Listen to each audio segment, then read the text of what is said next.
everybody, and welcome back to my channel. I'm Donna, and if you're a new subscriber, thank you.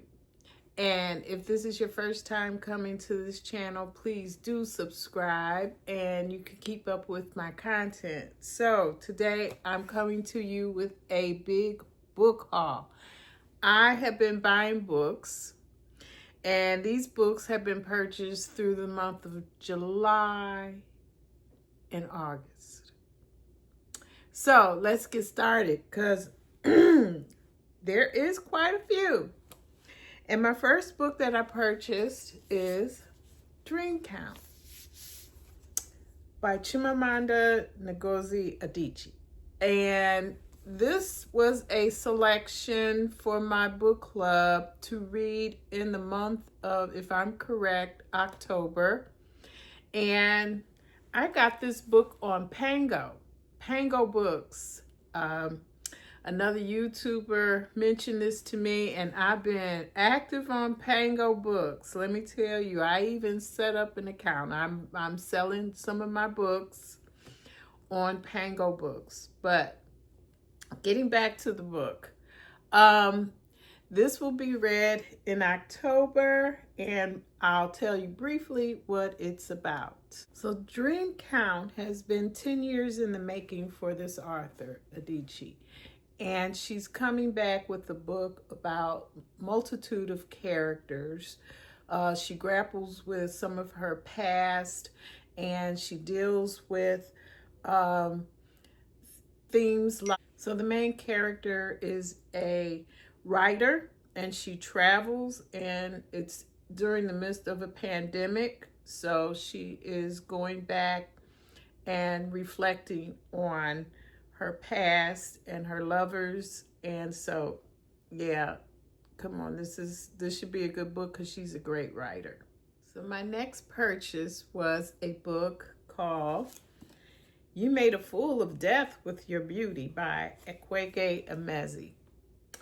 And I understand she's a great writer. And this book cover, this is the UK edition of it. And I'll show you the US cover, which you're probably used to seeing right here.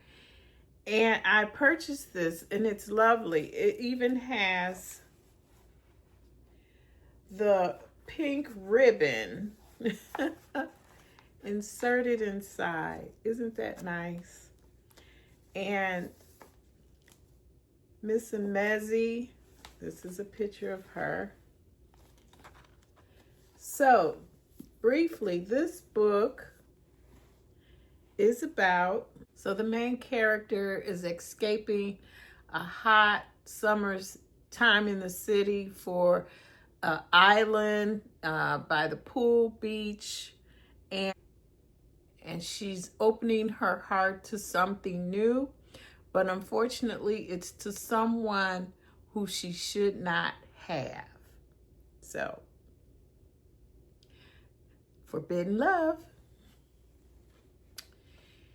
And I realized I don't have any books on Langston Hughes. So I purchased Blues in Stereo, the early works of Langston Hughes. And this is curated by Donna Smith, who has written other books. But in this book, it chronicles his works, the early works of Langston Hughes from 1921 to 1927. And it's mostly his poems. He was a poet, so I'm looking forward to that. And it's a short read, so I could pick this up and maybe read a poem here and there and get through it and learn about Langston.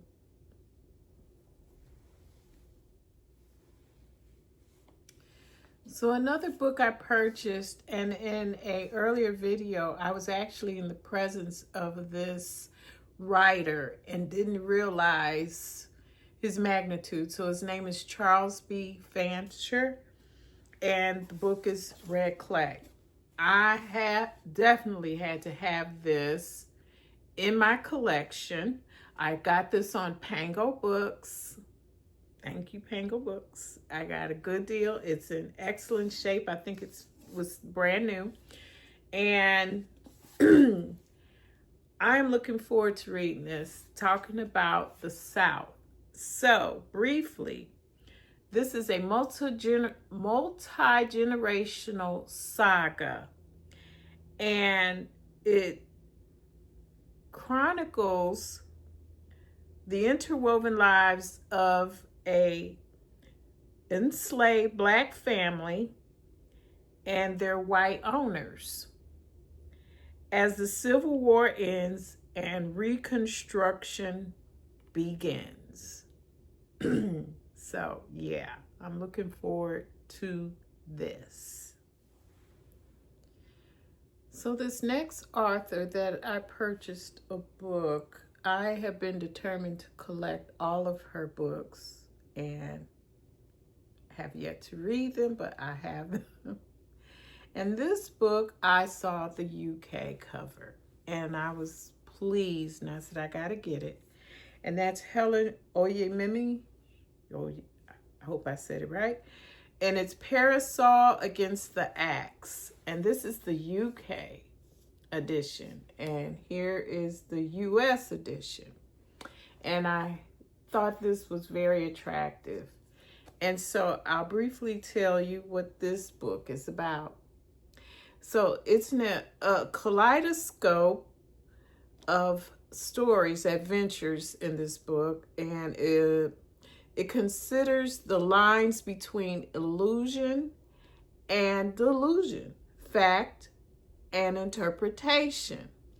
And it weighs the risk of attracting too firmly to the stories of a place or a person. And is shared history, but how much is tale influenced by its reader or vice versa? Anyway, it is a battle between friends.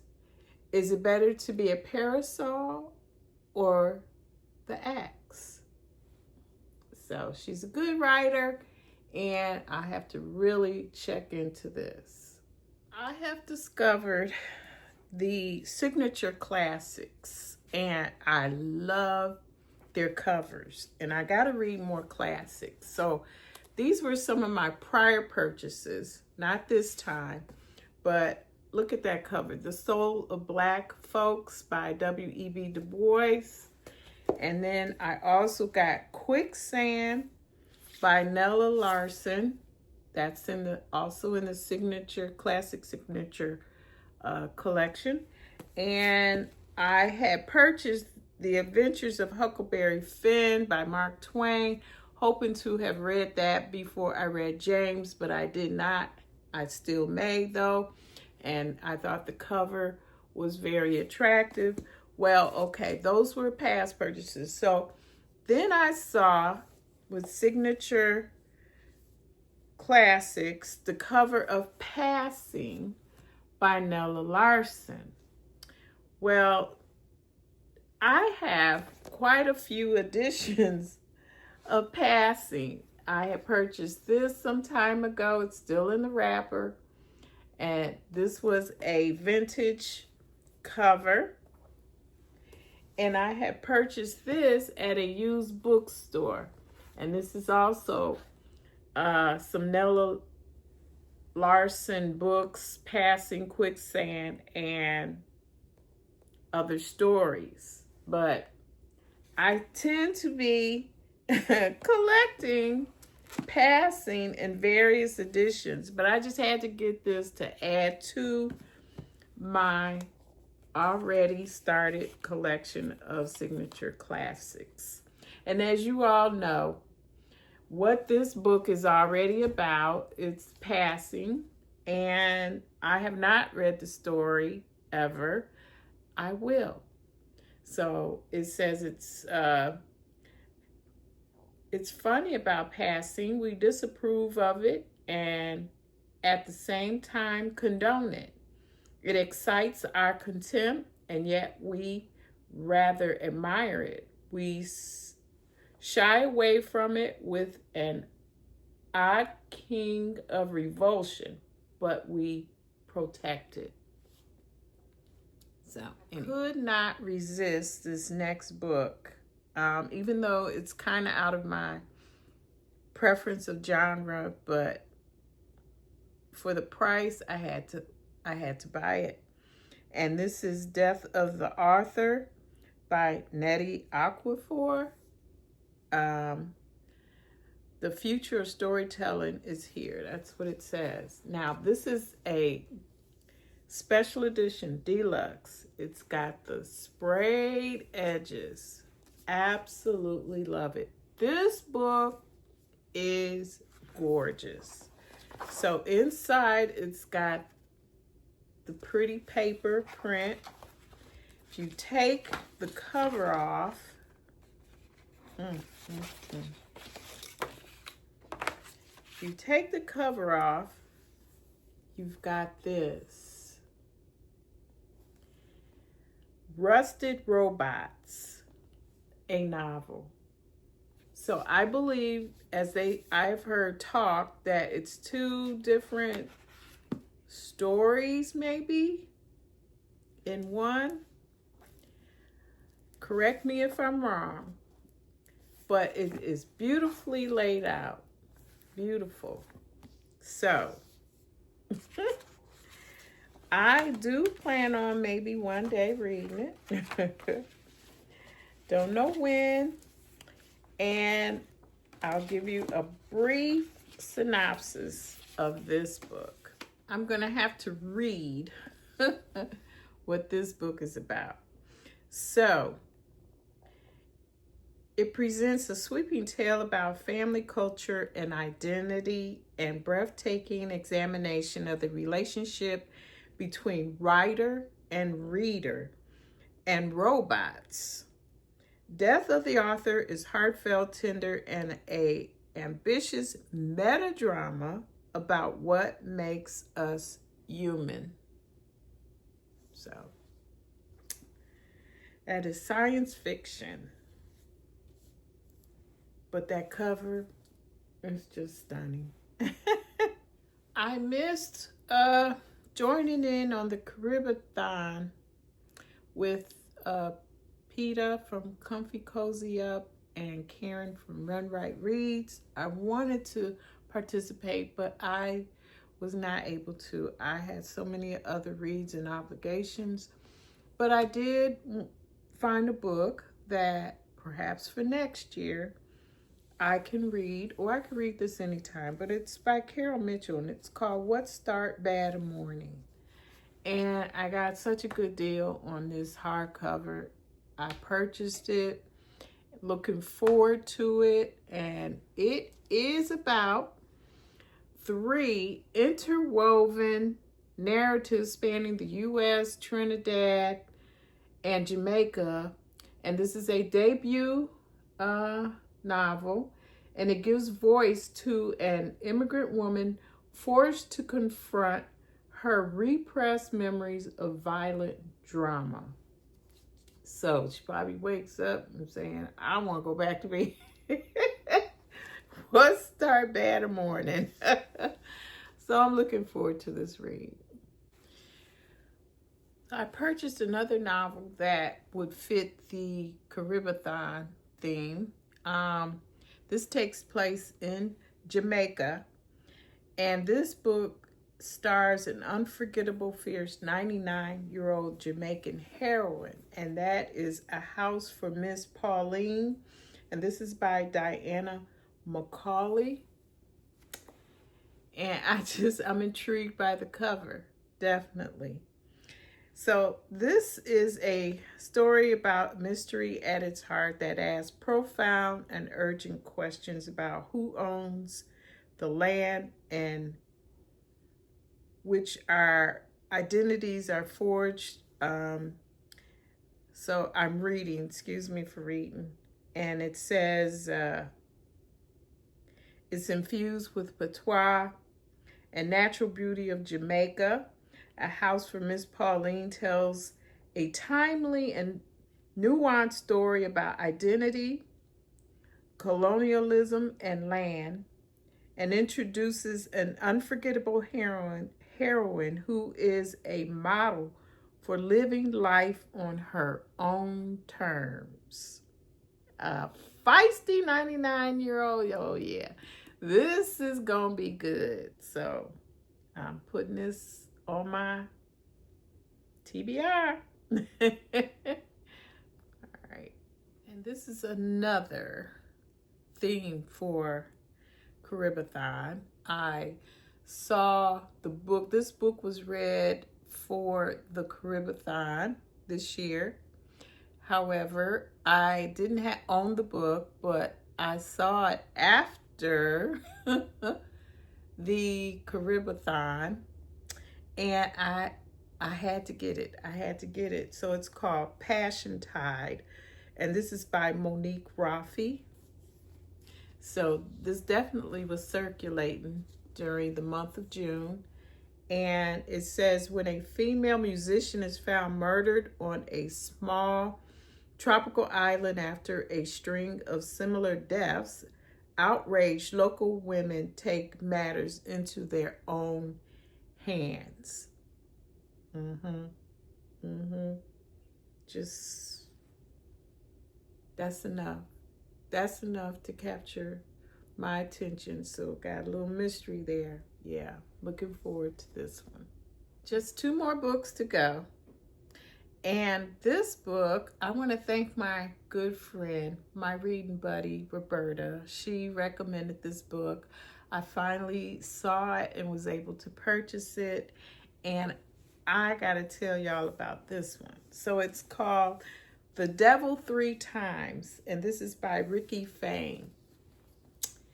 And that cover, if you could see the illusion, the 2 faces, the tree.